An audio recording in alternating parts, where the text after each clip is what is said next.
Hello, this is Tim Law with Playing It Forward Coaching and Self-Reliance U. A big thank you to over 400 people who have subscribed to this channel, Playing It Forward Coaching. If you haven't already, please do so. I am very, very happy to have a lady that I first saw playing at Southwestern, I think her sophomore year. Very, very impressed with the great way she carries herself on the court. Great sports lady, and just very, very impressed with her game. She's also a very accomplished musician as well. So Sarah McComas from Southwestern, please tell us a little bit about you, how you got started with tennis, and any other direction you want to go here. Okay, my name is Sarah McComas and I'm a rising senior at Southwestern. I've played #1 singles for the past 2 years, and how I got started was the 𝙎𝙊𝘾𝘄𝘼 Tennis Community Association. They started an after-school care for elementary and middle school kids, and that's run by Denise Dunn.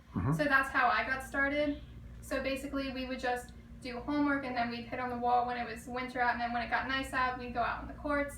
And then I started getting into like clinics, and then a few months after I started playing, I got into junior team tennis, and I got to advance to districts. And now I'm here. Yeah.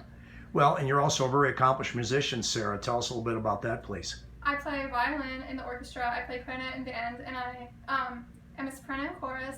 I'm in every music group at school except the men's choir. Yeah.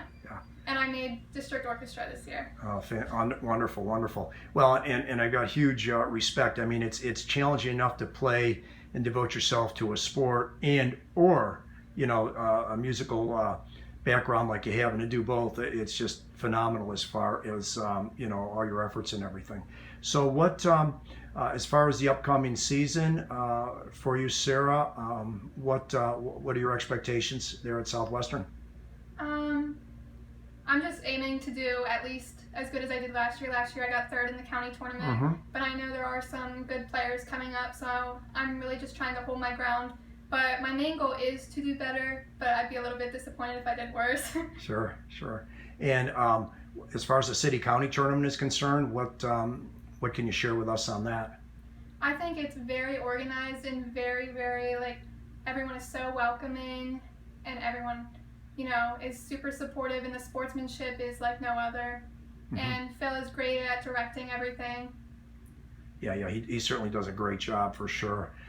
Sarah, any advice you give to any, and I'm asking everybody this, the young and upcomers, as far as the younger kids, what advice would you give to them as we kind of conclude here in a second?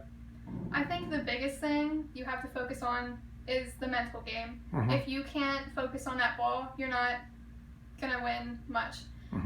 And if you start getting down on yourself, the opponent's gonna notice, you're gonna notice, and then it's just gonna go over. It's gonna go awful. Yeah. No, definitely agree with you. Well, Sarah, this has been wonderful. Thank you so very much for your time, and I will have this up a little bit later this afternoon. Okay.